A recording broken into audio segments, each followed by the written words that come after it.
Hello, everyone. Um, our evidence-based practice project was on ultrasound. So it's me, Sean, Keenan, Andrew, and TJ that'll be presenting our um, little papers to one another. So I'll go ahead and start with Andrew. Hello, everyone.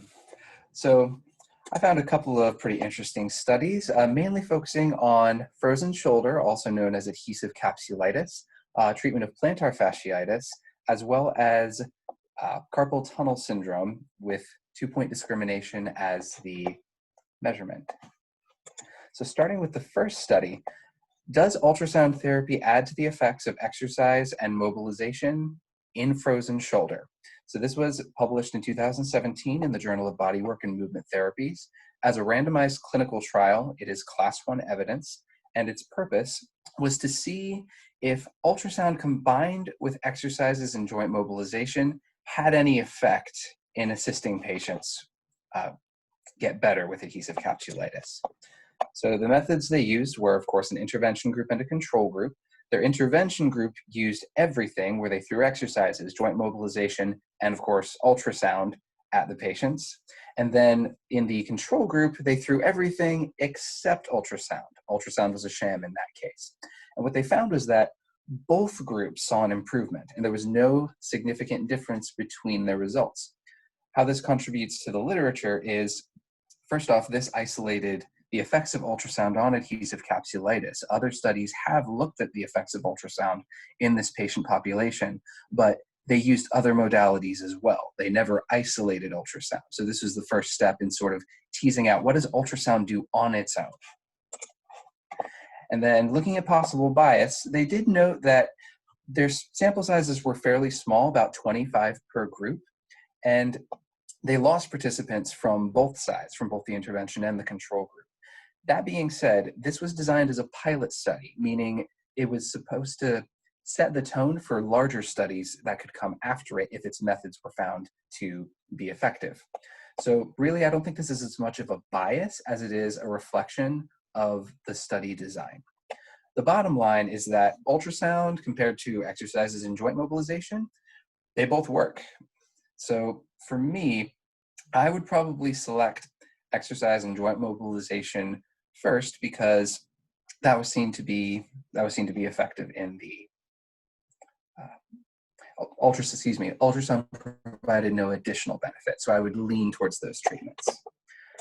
Looking at the second study, additive effect of therapeutic ultrasound in the treatment of plantar fasciitis. This is of interest to me because I was a dancer for a number of years, and this is a very common dancer problem.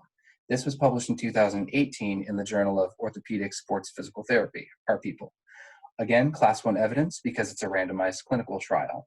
And they just wanted to see what the additive effect of therapeutic ultrasound was in plantar fasciitis when it's added to the typical treatment regimen for this patient population. So what they did was they had their control group treating themselves with stretches that they prescribed, as well as the sham ultrasound intervention, whereas the intervention group had true ultrasound along with the exact same stretching regimen. And similar to the first study, they didn't find any significant difference between the groups. So how this study contributes to the literature is it confirmed the perceived lack of benefit of ultrasound as a modality in patients with plantar fasciitis, and it utilized a higher quality study design than previous studies on the topic. There was a little bit of, the methods used in previous studies were kind of weak. They had some confounding variables, and they wanted to design a stronger study to try to confirm those results and strengthen this consensus in the literature. So possible biases, there was no control group receiving no treatment, so they can't really account for the passage of time as a means of people getting better. But considering that the treatment period was relatively brief, there's a question of how much of a problem that really is. Also, they noted that the ultrasound wand applying it might have had something of a light treatment effect, but that's really conjecture because light massage has never been noted to make any difference in patients with plantar fasciitis. So not so much a weakness, they just wanted to take note of it. So Bottom line, this study confirmed the work of previous studies and strengthened that work. Plantar fasciitis, ultrasound doesn't seem to be the best treatment. So in my own practice, I'd probably look up those stretches that they used as opposed to going for the ultrasound walk. And looking at my third study, this one was kind of interesting. It threw a couple of different modalities together. They wanted to compare manual therapy, which included neurodynamic techniques, on patients with carpal tunnel syndrome versus patients who had carpal tunnel syndrome, but they were treated with ultrasound and laser. And specifically, they were looking at 2-point discrimination as a means of assessing the efficacy in this patient population. They've actually found that with carpal tunnel syndrome, there's a significant difference. There's a correlation between patients who are between the symptoms of patients with carpal tunnel syndrome and their 2-point discrimination, which is why they were using it as a measurement method. So the first group, they did 20 treatments of manual therapy, including neurodynamic techniques. And then the second group received the same 20 treatments, just with laser and ultrasound. And they went twice weekly for 10 weeks. And both groups improved. There was a significant therapeutic effect and a little bit of a greater effect in the group with the neurodynamic manual techniques. So the way this contributes to the literature is this kind of gives us more tools in the belt when it comes to treating carpal tunnel syndrome, because both groups saw improvement. There were some slightly larger biases regarding this study, however. First off, even though there was a statistically significant difference between the results of the two groups, the difference between the neurodynamic techniques being a little bit better was not clinically significant. And also, even though they randomized the groups, they noted that the baseline measures of the group that received ultrasound and laser, they were actually seemed to be a little healthier at baseline. So it's hard to know whether or not the difference was due to neurodynamic techniques being better, or if it was because that group had more to gain in the first place because they were less healthy and more symptomatic. So the bottom line is that there's a significant therapeutic effect for both treatments. And in practice, I might consider neurodynamic techniques over ultrasound because of that little bit of a difference, but I'd really like to see other studies confirming that neurodynamic is better. That way I'd probably pick neurodynamic techniques every time.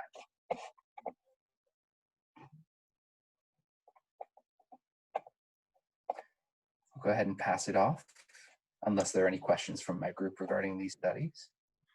Yeah, so I have a quick question on your first study, and I'll scroll back to it on my computer as well. So with this one, you said that was that there's a small sample size and the losses of participants from both groups. Do you know why there was a loss of participants? Did it state like why they just left? It did. There were a couple of different phases during which participants left. A couple of them left kind of early on because of scheduling problems. They weren't able to schedule follow-ups, and other people did not report for the final measurement. So it was kind of over the steps, they lost maybe 2 or 3, and then another 2 or 3. Like I think one group lost perhaps, I don't remember the exact numbers. It was something like 2 to 4 participants, and the other group lost 6 or 7 participants. Okay. So yeah, it was a They small were, group. they were, it was. They were able to continue, like as far as each patient progressed, they collected data all the way up to the point at the patient's departure, and they used that data when they analyzed it. But there were some patients for whom they didn't get complete data. Okay, that makes sense. That was my only question. All right. Anyone else? If not, I will pass to Sean. Cool. So my first study, we looked at continuous versus pulsed ultrasound for knee osteoarthritis. And all these treatments were combined with an exercise program. The study actually came out this year. It's been going on the past couple of years, but it was finally published this year. It was a randomized control trial, so that makes it class 1. And again, the purpose of it, we're trying to determine these parameters, either continuous or pulsed for knee osteoarthritis when combined with exercise. There's a lot of meta-analysis surrounding the subject, but there hasn't been very much research surrounding the specific parameters of it, whether continuous or pulse is the best for this type of healing for knee osteoarthritis. So the methods, all participants were randomized into 4 groups, and they were each group received 2 months of treatment. I think the first 3 groups received only one. So there was one exercise group where they just exercised the 2 months. There was 2 groups where they received ultrasound for the first month and exercised the second, and then there was a 3rd group that received ultrasound for both months. And then they followed up at the end of that 2-month period. And they looked at things like pain, range of motion, things like that.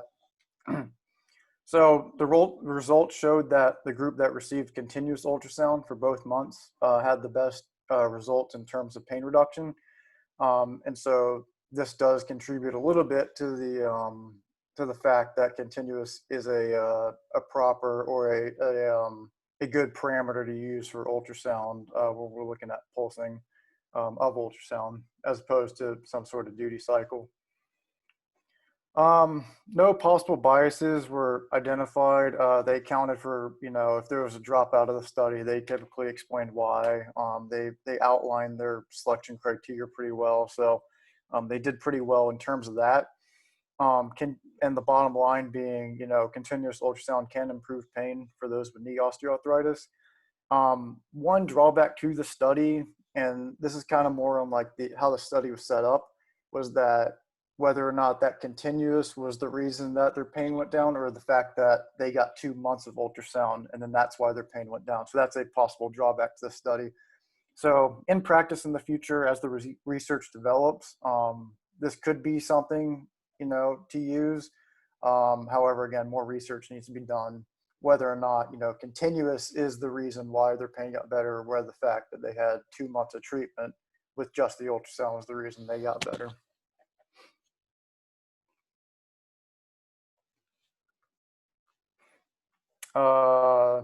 Next one, we looked at underwater ultrasound. Underwater ultrasound just means that the head's underwater and whatever extremity they're working on is underwater, and that's how they deliver the ultrasound method.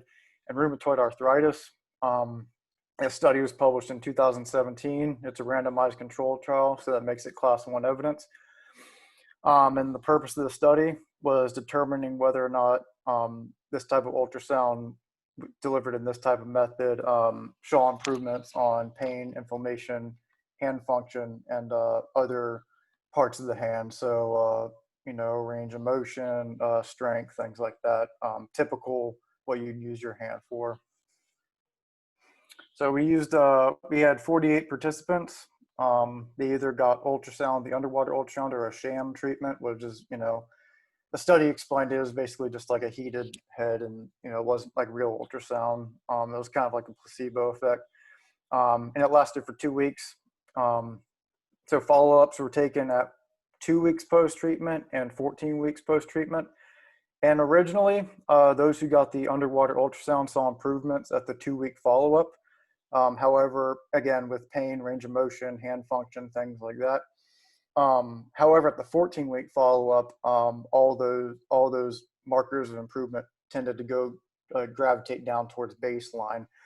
So the contribution to the literature is that, okay, there is some sort of effect with ultrasound and rheumatoid arthritis and how it can affect that. However, more research is going to need to be done in that field. I tried to look at some other research surrounding this, but it was pretty dry in terms of systematic reviews and stuff like that.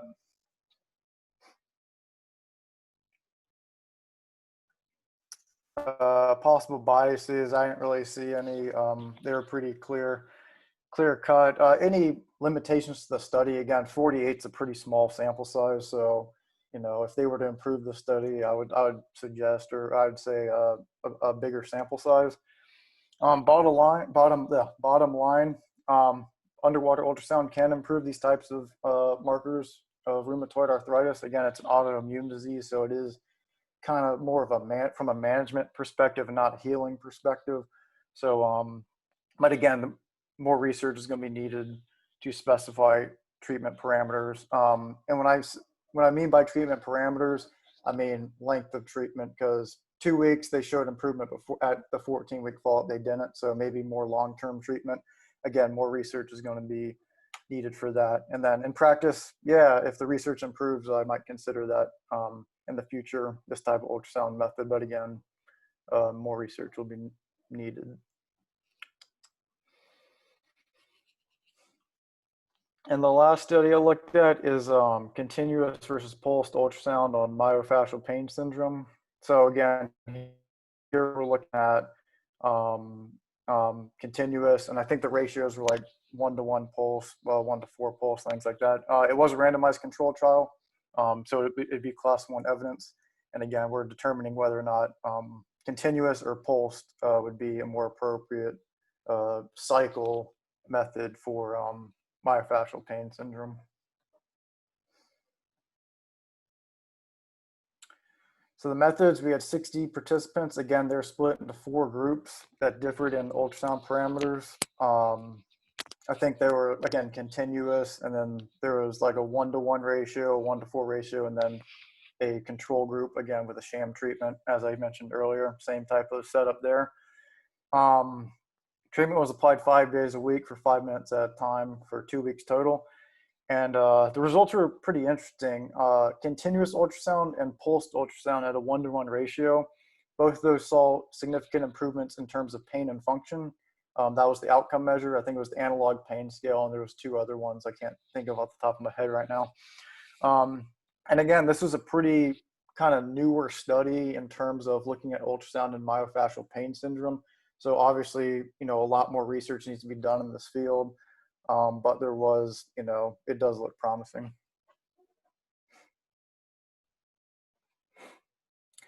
Possible biases. So the study did find that the control group had a pretty significant improvement from baseline for a sham treatment. And a possible bias or their possible interference was that the compression of the ultrasound head was predicted to cause that effect. And so then that begs the question whether or not the treatment parameters caused the effect earlier, or if it was a little bit of ultrasound plus the compression of the ultrasound head.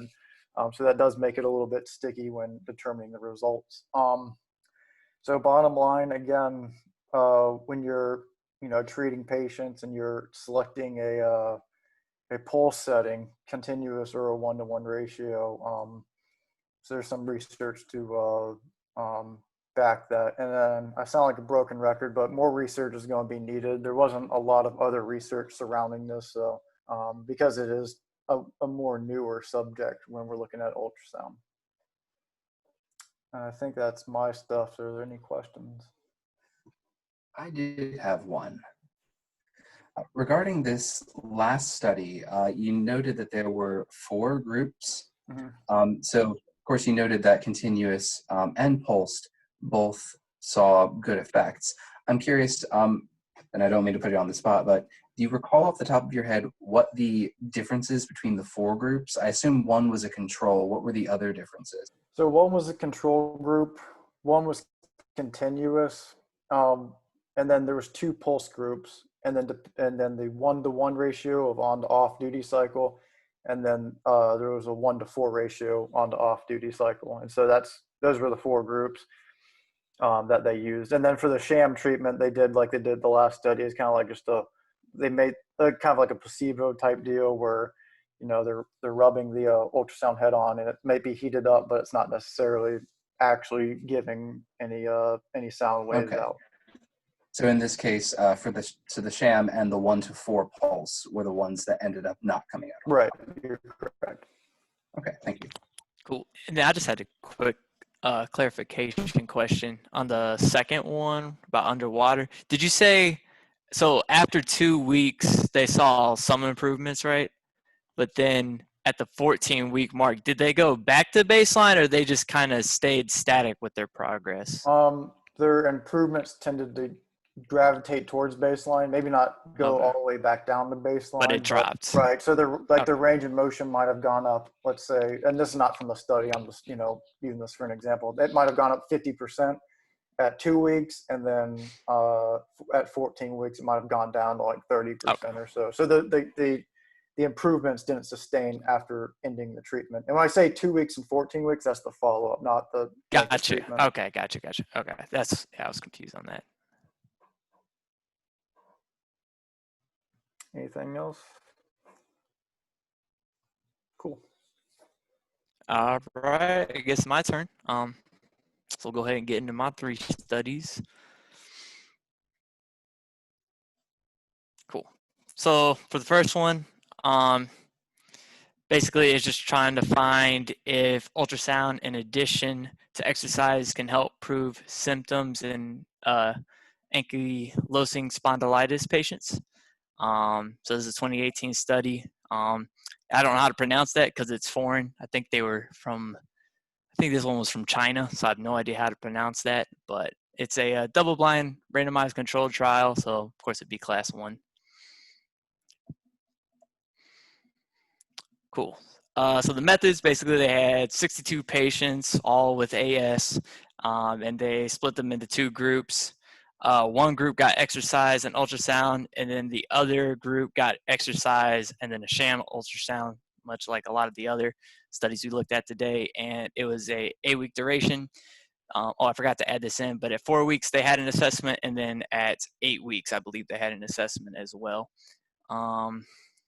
So below shows the results. So for the ultrasound machine, they use a 1 millihertz frequency and 1.5 watts per centimeter squared for the intensity. And they did this for 15 minutes, 3 times per week for 8 weeks.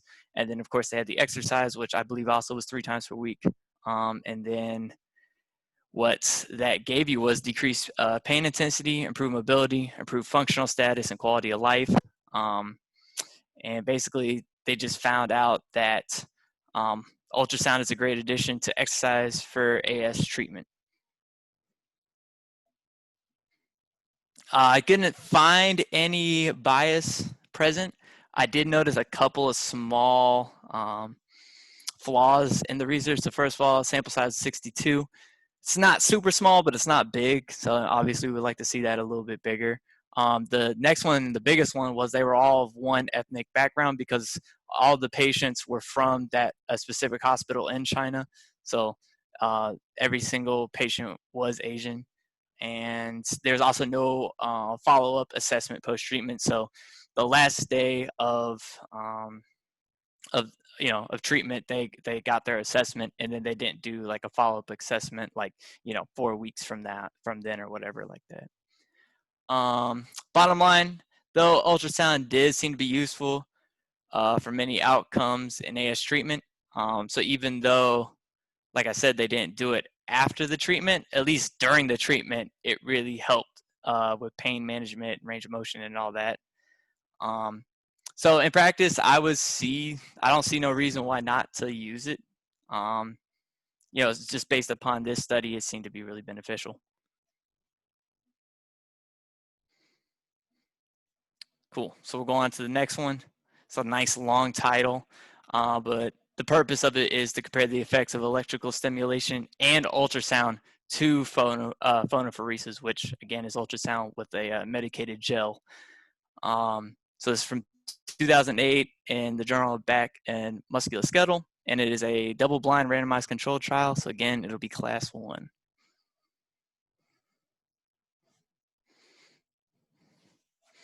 All right. So, and again, this is also treatment of knee osteoarthritis. Sorry, I didn't mention that. So for the methods, they had 61 participants assigned to either group. The Ultra 10s or the electrical nerve stimulation plus the ultrasound, or the phonophoresis group. So the ultrasound setting I believe that's the ultrasound setting too for both the phonophoresis and the Ultra 10s group. Is at 1 watt per centimeter squared and 1 megahertz. And then the 10s is 100 hertz monosynaptic pulses with 100 microsecond duration, and then it was anywhere between 20 or 10 to 30 milliamps, depending on the patient, what they could handle. And it was 2 weeks with 5 treatments per week. So for the results, both treatments improved pain levels among the patients, but the phonopherese treatment was better in every category. However, it was not a statistically significant degree. So either treatment you could really do and see positive results from that. So this gives the combination therapy of TENS and ultrasound evidence for osteoarthritis treatment since it was understudied until now. It's the major contribution. Let's see. Oh yeah, so the only real bias that I noticed was one of the authors did administer treatment, but he was blinded to which group he was treating. So it's possible, it's highly possible that it really didn't result in any bias, but there's a chance. But the bottom line, either treatment can work to relieve knee osteoarthritis pain, and really in practice, it just shows you, if you have like one of these Ultra 10 machines, or if you have, access to a phonopheresis machine, you could use either and they will work for you. All right, and then my final study was on ultrasound guided dry needling. So this is using an ultrasound machine to guide your, obviously guide your dry needling. So I thought this was a interesting use besides just having ultrasound being like the primary modality used. So this was in muscle and nerve from 2019, and this one is actually only single blind randomized controlled trial because I think it was a control group. I mean, they can't really have like a sham needle, so that's why it's only single blind. Cool. So for the methods, 32 patients randomly assigned to a treatment or waitlist group. And then there's 3 sessions of ultrasounded guided dry needling. So that's 3 sessions total. And I didn't have it in here, but I think it was over the course of like 2 or 3 weeks. It was something like that. So results, it did decrease the pain to a clinically significant degree. So it can be used in clinic. And it showed improvements in like pressure pain threshold and oswestry and all that, but it was only statistically significant. So, if you move it over to a clinical setting, it's really not worth using. So contributions help bring dry needling treatments of the piriformis syndrome into evidence-based practice, because previously it was only kind of under expert opinion, basically. Again, I didn't notice any biases. And the only real flaw was that it was a single blinded study, and they had a smaller sample size of 30 again, which seems to be a problem with most studies. And that was the main ones there. So the bottom line is that this is an interesting use of ultrasound to find deep structures and effectively use dry needling on those structures to relieve pain. And if you're approved for use of dry needling, I mean, this could be a good form of therapy for the piriformis syndrome. But honestly, it doesn't seem to be like overwhelming in its evidence. So it's just kind of up to you and what you believe. Cool. So any questions from the group? Did it mention for that last one that you had, did it mention anything about like, obviously I don't know anything about dry needling. I've seen it done like once in the clinic. But like the piriformis is a deep muscle. Like I know we all know that, but I feel like it'd be hard to get a needle like all the way down there to touch the piriformis. So do you think that could be why it like didn't show that many results, just because it's so deep? No, because they used the ultrasound machine, and I think I had it in there. I just overskipped it because they did use the ultrasound machine to actually kind of see the piriformis. They were definitely stimulating it with the dry needle, and they made sure that they got that twitch response that shows that they've actually like penetrated with the dry needle. So, yeah, I don't think that would have like inhibited the results in any way. Okay. Yeah, I was just curious. Yeah. Yeah, and it, like I said, it did improve pain with piriform incision, so that's really valuable to a clinically significant degree. And the rest of the results did show improvement. It's just they weren't clinically significant; they were only statistically significant. So with further studies, they might find that it is useful for piriform syndrome in other areas besides pain. Okay, that makes sense. Thank you. Any other questions? Any other questions? Or am I done? All right. Okay, we'll go ahead and move on to mine. So I decided to do something a little bit different. So I'm really interested in pelvic health, PT.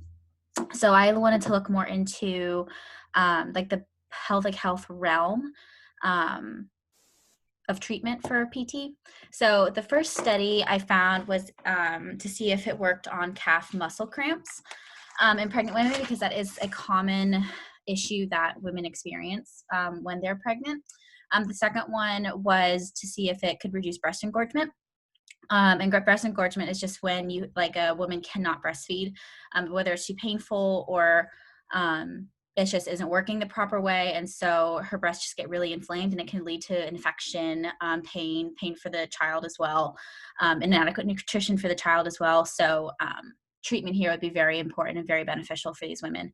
And then the last study I looked at was just a systemic review, and we'll get into it obviously, but a systemic review to see if there were 3 conditions that they look into to see if ultrasound would help. So the first one, it was done in 2018 in Cairo. So it was the Medical Journal of Cairo University, and basically it was looking at could therapeutic ultrasound decrease the frequency, time, and deterioration of the quality of life due to these calf muscle cramps.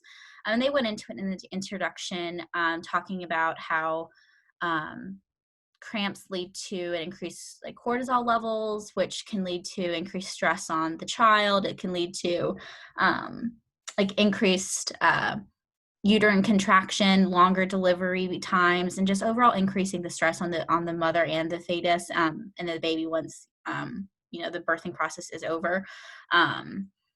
And so it's just important, I guess, to reduce as many stressors as possible in utero for both the mother and the fetus. So it's a type A class 1 because they did find positive results, and it was a double-blinded randomized control trial. So top tier level there. So my critiques for this study, they had a control group and an experimental group.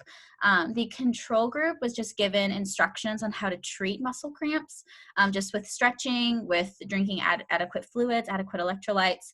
The experimental group was given a 1 megahertz continuous ultrasound with a 1.5 watts per centimeter squared for 5 minutes, and then active range of motion and passive range of motion stretching afterwards. The study, though, lasted for 16 months. And we all know pregnancy is 9 months. So why they did it for so long, I do not know. But they did see a lot of dropout because of this. They had originally, I want to say 68 or 70 participants. At the end, they ended up with only 30. So that's a significant dropout rate. And I think it was just because of the length of the study. So due to that, they only had 15 subjects per group. So that was the only issue that I saw here. Bias, they had a direct referral from only 1 clinic in Cairo. And so that's just, I wish they would have pulled in more patients from more hospitals.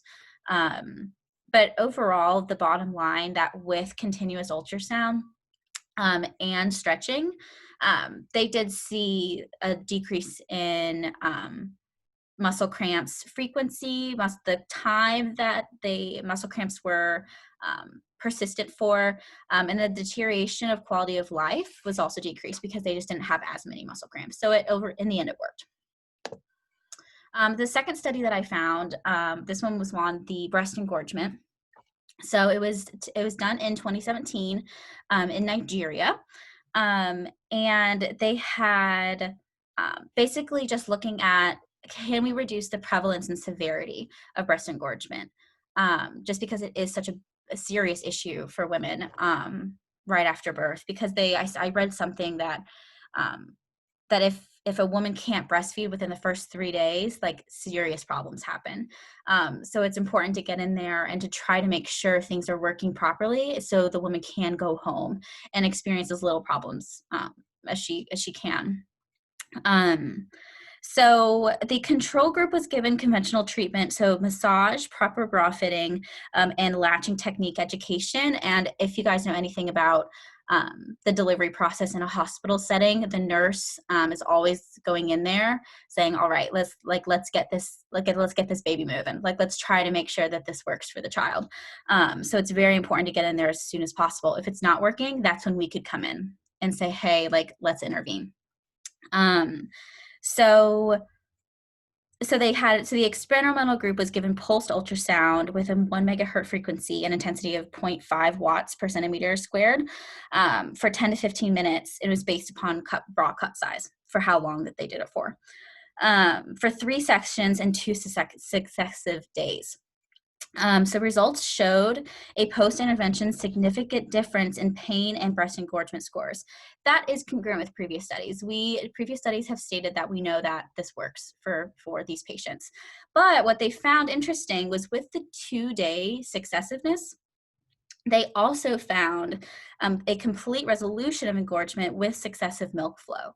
So not only did it reduce the pain, it reduced like the the severity of the breast engorgement, but it completely eliminated it, and including with actual proper biomechanical correction. So I thought that was really awesome that they found that. It was a double-blinded randomized control trial. I'm not sure if I already said that. So again, top of the top notch. And so that's pretty much what I found here. So, and I did forget to mention this for the last one. But I would use both of these practices in my practice. I think if I do choose to go into pelvic health, and obviously women's health is part of this, to try to use these treatments because obviously they both worked. So the third one that I found, so this one pulled in more males than it did females, because obviously public health is not just for females. So this one focused on chronic prostatitis / chronic pelvic pain syndrome, erectile dysfunction, and stress urinary incontinence. And it was a systemic review. So it's even better of the best. Type A, class 1, quality level research. It was in 2016, taken in China as well. Sorry. They used,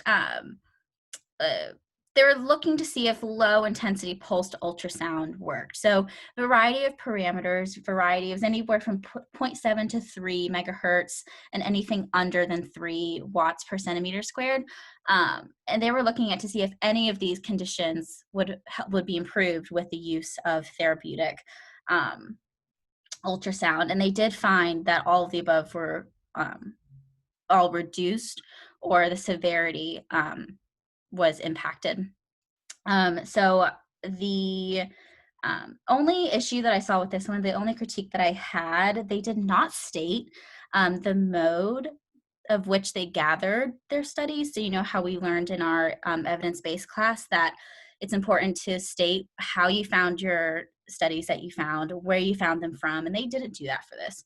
So I don't know if it's different because it was done in China rather than the United States. I'm not sure if the customs in which you gather your data and present your data are different. I would think no, but they just didn't include it. So that was the only bias that I thought could be present. And then, so when it comes to using this in my practice, they were not specific with the parameters that were used or the specific studies that were used. They just obviously did a summation because it was systemic review. So I would have to use my clinical expertise when I have some in order to figure out what to do with these patients if they presented to me with any of the following, like with any of the given issues. And I would just have to figure out, what to do from there with my clinical expertise. But luckily, we do know that this works. And so that is all I have. So does anyone have any questions?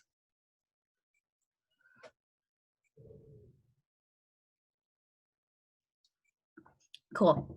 All right, well, I will go ahead and pass it on to Keenan.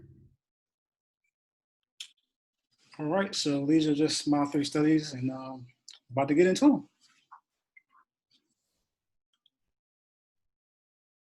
All right, so our first study just pretty much tracked saw low intensity, long duration ultrasound will benefit those with knee arthritis.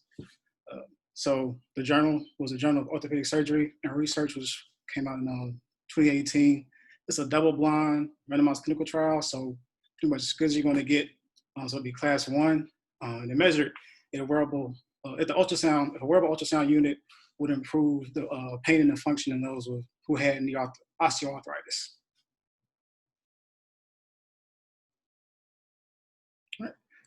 So the methods, there were 90 patients total.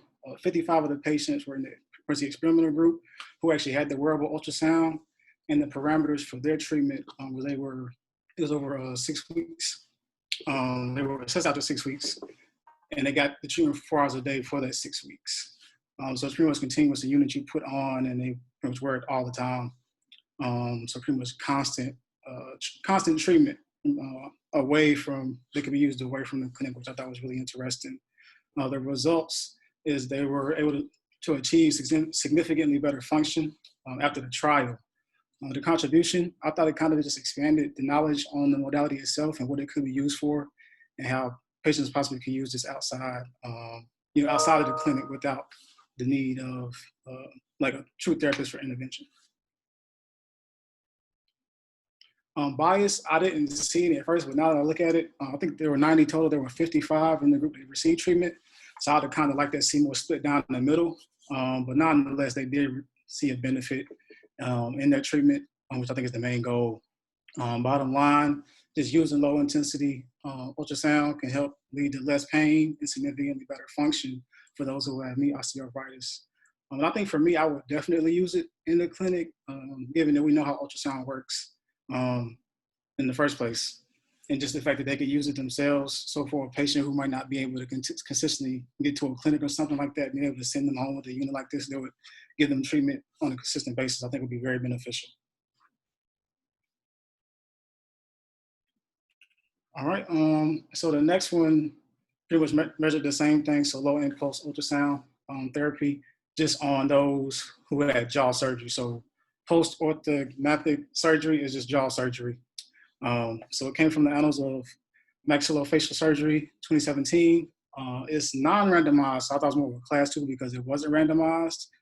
But I still think it was good, and I'll go into detail kind of about that once we go forward. It is kind of assessed if that treatment would increase the bone density in the area after jaw surgery.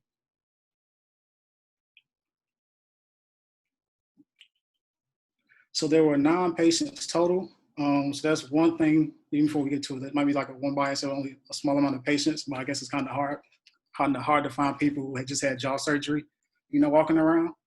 But it was applied to one side, either or. That was the only random part. It was either side for 3 weeks and 20 minutes a day. And the other side was treated with sham, so it really wasn't treated. And the bone density was measured. The bone density and pain was evaluated afterwards, and then it was also evaluated with the visual analog scale on the results. So bone density did increase. It increased on both sides, but it increased more on the side that received the actual ultrasound treatment. So basically, it showed that it does work, and can be a good treatment for patients. And I thought the contribution that showed that ultrasound can be used for multiple bone injuries, and so this might be something that maybe people didn't think about at first. But I know as PTs, we can potentially treat anything. So if we did have a patient who had this issue with the TMJ area, we would have some type of treatment to give them. So I thought that was really interesting. Bias, other than like there being a low sample size, I thought it was pretty consistent about what they did. And the fact that they measured it pretty much on each person, just you got one side that had the treatment going on while the other one did not. Bottom line, I think that the intervention could be greatly beneficial, to treatment versus not having it.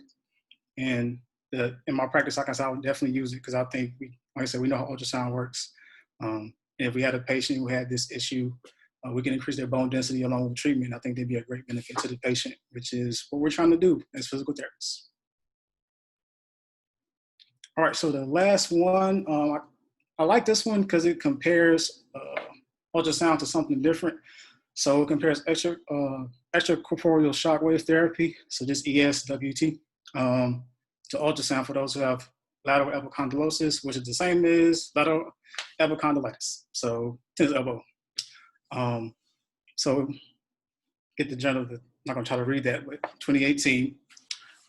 It's a randomized clinical trial, so that means it's gonna be class 1 evidence, which is really good. And basically just compare whether the ESWT or ultrasound was effective at treating tennis elbow. So for this one, it was 50 patients who had lateral epicondylitis.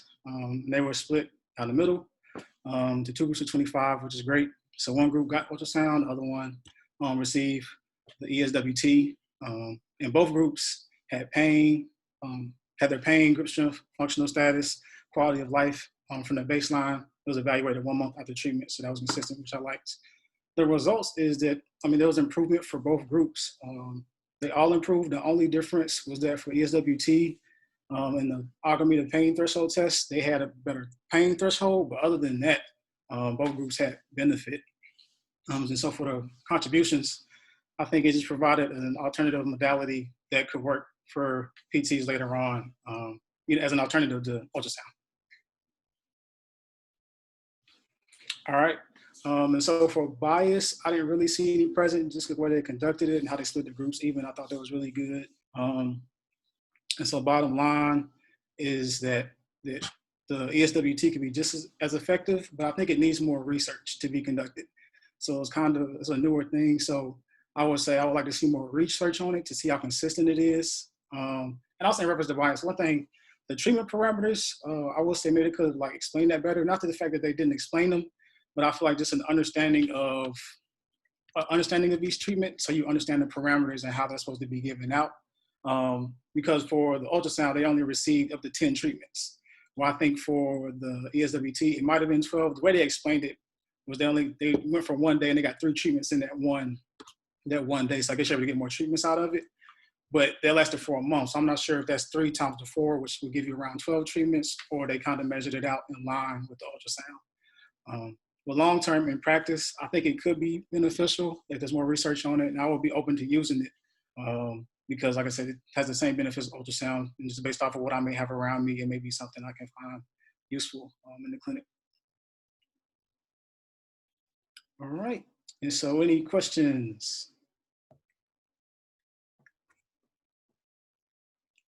Good deal. Did you guys like reviewing all of this?